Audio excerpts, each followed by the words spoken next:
नमस्कार दोस्तों, स्वागत है आप सभी लोगों का हमारे कुशवाहा स्टॉक एनालिटिक्स में। जैसा कि आप सभी जानते हैं कि हम रोज़ कुछ ना कुछ आपके लिए नया लेके आते हैं और कुछ नया सीखते हैं।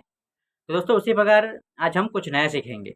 आज हम बात करेंगे कि स्टॉक मार्केट में जो मीन रिवर्जन ट्रेडिंग होती है, वो उसका मतलब क्या होता है उसके बारे में जानेंगे और अगले सेशन में हम उसे चार्ट पे यूज़ करके दिखाएँगे, राइट?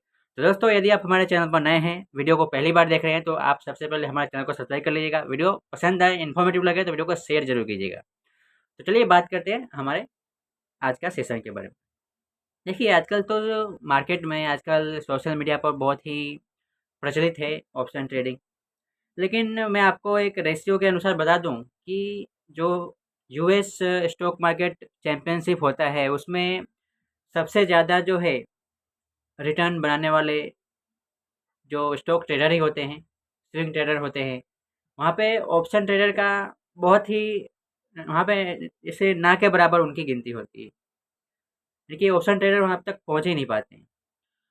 ऐसा नहीं बोलता हूँ मैं ऐसा नहीं कह रहा हूँ कि ऑप्शन ट्रेडिंग जो है खराब है उसमें, लेकिन उसमें प्रॉफ़िट की जो प्रोबेबिलिटी होती है वो बहुत लो होती है।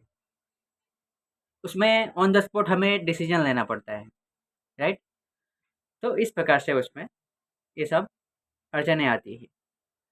तो यदि आपको रिस्क को मैनेज करने आता है, यदि आपकी कैपिटल 10 लाख से ऊपर है, तब आप उसमें काम कर सकते हैं। तो आज चलिए बात करते हैं कि मेन रिवर्जन क्या होता है। देखिए एक सिंपल भाषा में हम समझें, आसान भाषा में हम समझें कि कोई भी स्टॉक या फिर कोई भी एसेट की प्राइस, कोई भी गवर्नमेंट बॉन्ड हुआ चाहे किसी की भी प्राइस एक अपने डायरेक्शन में, एक एक्सटेंडेड डायरेक्शन में एक जाने के बाद अपने एवरेज प्राइस के पास आती है। इसके लिए हम स्टॉक मार्केट में मूविंग एवरेज यूज़ करते हैं, आरएसआई यूज़ करते हैं और सपोर्ट और रेजिस्टेंस जोन को भी यूज़ कर सकते हैं। इस तरह इसको यूज़ करके हम मूविंग एवरेज को और मेन रिवर्जन को हम समझ सकते हैं। अब इसमें ख़ास बात क्या है, जैसे कि मान लीजिए कि हमने 10 पीरियड का मूविंग एवरेज यूज़ किया और 10 पीरियड का मूविंग एवरेज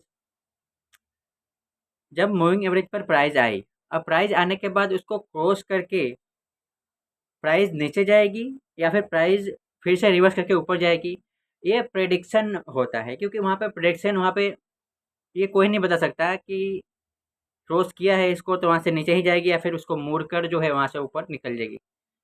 ठीक है? क्योंकि प्राइस एक्शन जो होता है, टेक्निकल एनालिसिस जो होता है, वो मार्केट किस प्रकार से रिएक्ट करती है, मार्केट जो है किस प्रकार से अपना जो है इंडिकेशन देती है, मार्केट के प्राइस जो होते हैं किस प्रकार से बिहेव करते हैं, उसके हिसाब से टेक्निकल एनालिसिस का यूज किया जाता है। तो हम जो है मार्केट में प्रिडिक्शन नहीं करना चाहिए हमें। हमें मार्केट किस प्रकार से पैटर्न बना रही है, किस प्रकार से बिहेव कर रही है, वहाँ के साइकोलॉजी, वहाँ के जो मोस्ट ऑफ मार्केट के जो पार्टिसिपेंट है उनकी जो है साइकोलॉजी क्या है, उनका परसेप्शन क्या है, वहाँ के जो पार्टिसिपेंट्स है वो क्या चाहते हैं, वो चाहते हमें प्राइस को देखकर पता चल जाता है।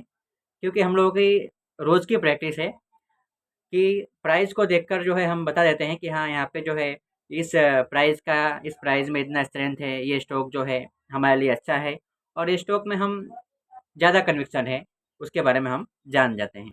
तो दोस्तों ये मीन रिवर्जन ट्रेडिंग है, इसे हम चार्ट पे समझें, स्टॉक चार्ट के अगर किसी भी, देखिए मीन रिवर्जन ट्रेडिंग जो है सब में काम करेगा, कमोडिटी में काम करेगा, स्टॉक्स में काम करेगा, ऑप्शंस में काम करेगा, राइट?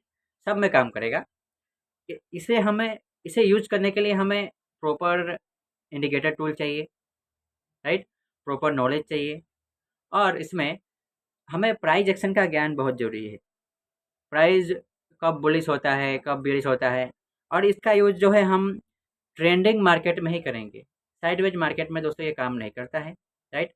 और हमने इसे टेस्ट किया है, डेली चार्ट पर टेस्ट किया है। इसके बारे में हम अगले सेशन में मैं आपको चार्ट पे बताऊँगा, राइट? यदि आप अगले सेशन चाहते हैं कि अगले सेशन में लाऊँ, तो आप कमेंट करके ज़रूर बताइएगा, तो उसके बारे में मैं आपको बहुत ही अच्छे से समझाऊँगा। देखिए कमेंट करना क्यों ज़रूरी है? क्योंकि आप लोग कमेंट नहीं करोगे तो मुझे पता कैसे चलेगा कि मेरा जो सेशन है, वो लोगों के लिए हेल्पफुल लग रहा है।